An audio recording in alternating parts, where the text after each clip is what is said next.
और अब उस खबर पर आते हैं जिस पर लगातार कई घंटों से आपने लाइव तस्वीरें देखी। भोपाल के सतपुड़ा अग्निकांड मामले में आग तो बुझ गई, लेकिन कई सवाल सुलग पड़े।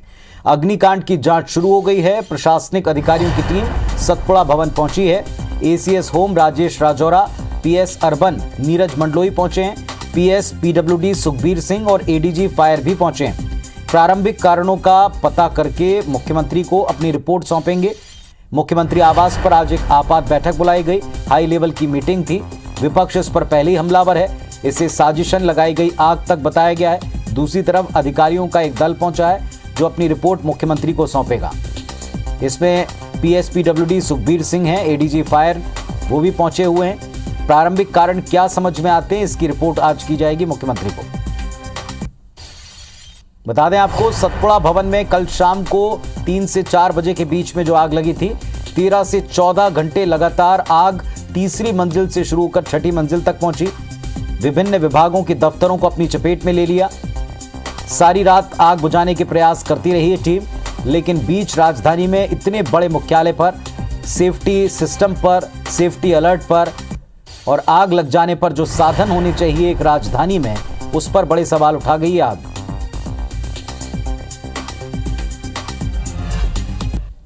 इन सब के बीच में बड़े अपडेट ये भी हैं कि भोपाल में कांग्रेस के नेता भी सतपुड़ा भवन पहुंचे। नेता प्रतिपक्ष गोविंद सिंह सतपुड़ा भवन पहुंचे।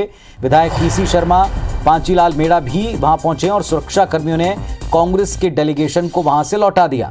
सुरक्षा कर्मियों ने मेन गेट के अंदर ही उनको जाने नहीं दिया।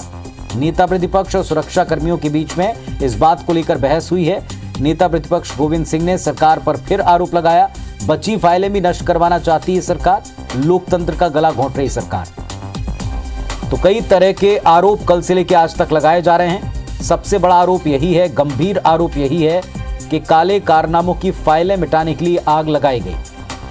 हालांकि इस बात के कोई साक्ष्य नहीं है, लेकिन इस बात को लेकर विपक्ष मुखर होकर आरोप लगा रहा है। एक तरफ अधिकारियों का जांच दल जांच करके मुख्यमंत्री को रिपोर्ट देगा, तो कांग्रेस का डेलीगेशन नेता प्रतिपक्ष के साथ पहुंचा, लेकिन उनको रोका गया। रोकने के बाद वहां बहस की स्थिति बनी है।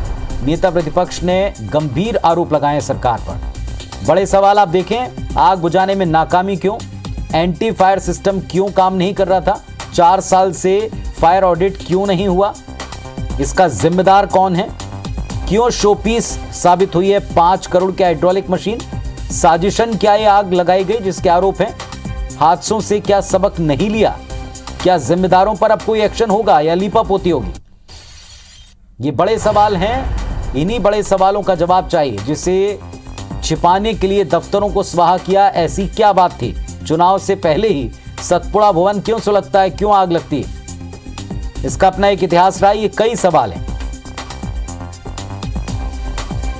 हमारे सहयोगी ब्रजेश जैन भोपाल से जुड़ गए, सीधे उनका रुख करते हैं। ब्रजेश, कई घंटों तक आपने और टीम के बाकी सदस्यों ने इसकी लाइव रिपोर्टिंग की है। अब यहां पर दलों के पहुंचने का क्रम शुरू हो चुका है। अभी का अपडेट बताएं पहले।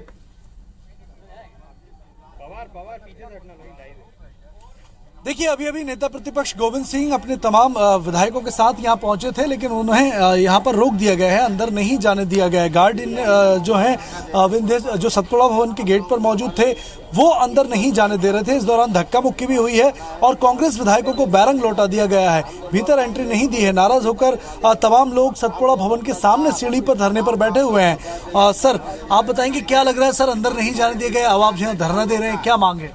ये बात सही है कि शिवराज सिंह चौहान द्वारा जो कल हमारी राष्ट्रीय नेता प्रियंका गांधी आई थी, मैंने विधानसभा क्वेश्चन 28 फरवरी को लगाया था।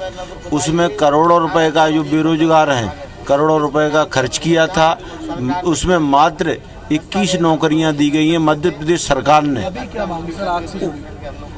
आग से जुड़ी यही है कि हम लोग जाते वहाँ कोई और दस्तावेज हमको मिल जाते, जिसका हम मीडिया से उजागर करते। इसलिए पुलिस प्रशासन ने हमारे नेता प्रतिपक्ष आदरणीय डॉक्टर गोविंद सिंह जी, पीसी शर्मा, सुनील शराफ हमको अंदर नहीं जाने दिए। देखिए पीसी शर्मा जी भी धरने पर बैठे हैं जो स्थानीय विधायक यहाँ के हैं, लेकिन इसके बावजूद उनको भी अंदर नहीं जाने दिया गया। कारण पूछा गया, बताया नहीं गया और बाकी जो जांच कमेटी के सदस्य हैं वो तो ऊपर गए, लेकिन ना नेता प्रतिपक्ष और ना स्थानीय विधायक और तमाम जो विधायक हैं उनको ऊपर जाने दिया गया। सर अब धरने पर आप बैठे हैं, क्या मांग कर रहे हैं सर इस पूरे मामले? ये प्रायश्चित कर रहे हैं, ये प्रायश्चित कर रहे हैं और आग अभी भी लगी है, बुझा नहीं रहे हैं। इसका मतलब आग अभी भी लगाई जा रही है और हम लोग शर्मसार हैं, पूरे मध्य प्रदेश की जनता शर्मसार है। यहाँ पे हाइड्रोलिक मशीन जो रखी है उसमें ड्राइवर है ना ऑपरेटर है, 5 करोड़ की है। तो ये सब घोटाला करने का इनके मंसूबों के साथ हो रही है और जैसे मैंने कहा कि ये घोटाले छुपाने और दबाने के लिए हमको नहीं जाने दिया गया, लेकिन एक न एक दिन ये खुल के आएगा। सर आप क्या करेंगे? आपने कहा कि कांग्रेस की सरकार आएगी तो इस अग्निकांड की जांच कराई जाएगी, क्या करने वाले? जांच करा के दोषियों को जेल भेजेंगे।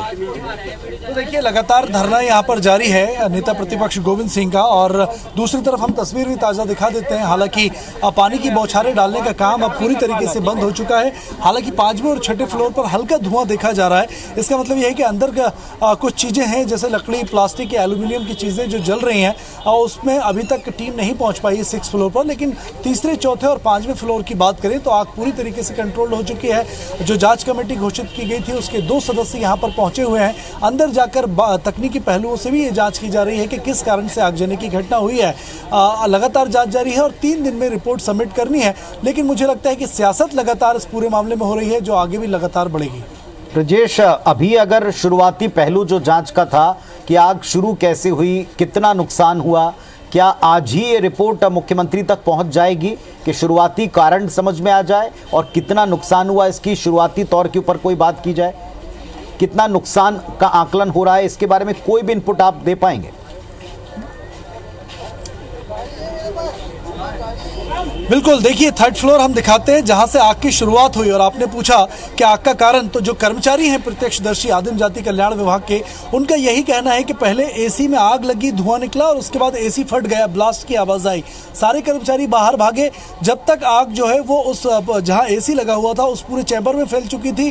धीरे धीरे ये आग 3rd फ्लोर से 4th फ्लोर पर पहुंची, 4th से 5th पर और 5th से 6th पर, यानी कि रात भर आग का तांडव लगातार जारी रहा। जांच की अगर हम बात करें तो तमाम बिंदु हैं। IBC 24 लगातार जो सवाल पूछ रहा है वो तमाम सवाल जांच की कमेटी के सामने भी हैं कि क्या आखिर वजह क्या आगजनी की रही, कि क्या जो आरोप लगाए जा रहे हैं कि आग लगाई गई है, लगी है या लगाई है, हादसा हुआ है, या फिर इसके आखिर पुख्ता वजह क्या है, कितना नुकसान हुआ है। अभी प्रारंभिक तौर पर बताया जा रहा है कि 20 करोड़ का रिनोवेशन इस बिल्डिंग के कुछ विभागों में किया गया था, तो 20 करोड़ तो वो हुए और बाकी 40 करोड़, लगभग 60 करोड़ रुपए का कुल मिलाकर नुकसान अभी तक आकलित किया गया है। लेकिन पुख्ता तौर पर जांच कमेटी शाम तक ये असेसमेंट लगाकर प्रारंभिक रिपोर्ट सीएम शिवराज सिंह चौहान को सबमिट करेगी और उसके बाद 3 दिन में तकनीकी पहलू, जो टेक्निकल पॉइंट्स हैं, उन पर भी जांच की जाएगी और पुख्ता प्रमाणित तौर पर ये वजह और नुकसान और इसके के कारण जो है यह लापरवाही है वो बताई जाएगी कि इस पूरी रिपोर्ट में आखिर क्या कुछ रहा है। चलिए, तो नजर रखनी पड़ेगी और देखना पड़ेगा कि आखिर इस रिपोर्ट में क्या कहा जाता है। मुख्यमंत्री ने जो जांच दल भेजा है वो अंदर जांच कर रहा है। नेता प्रतिपक्ष के साथ विपक्ष बाहर धरना दे रहा है, कह रहा है कि हमको जाने नहीं दिया जा रहा, साजिशन आग लगाई गई, इसके भी आरोप लगाए जा रहे हैं। यानी इस पर सियासत भी भरपूर है, लेकिन मूल बात यह कि क्या और किन वजहों से आग लगी और कंट्रोल न कर पाने का जिम्मेदार कौन है। बहुत शुक्रिया ब्रिजेश आपका इस पूरे अपडेट के लिए।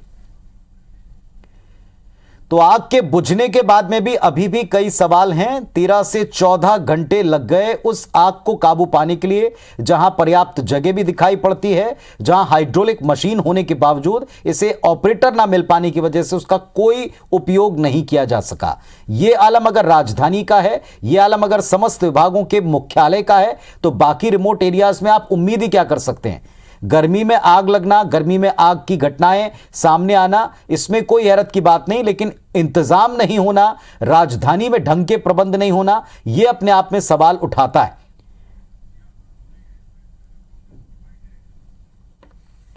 अब इस पूरे मामले पर आपको विपक्ष के रिएक्शन दिखाते हैं। कल से ही विपक्ष बड़े तल्ख तेवर इस पर अपनाए हुए है, खुलकर कह रहे हैं कि सरकार जा रही है सबूतों को मिटाने के लिए, कार्यकालनामों को छिपाने के लिए, यह जानबूझकर लगाई गई आगे। क्या कहा विपक्ष ने, सुनवा रहे हैं आपको।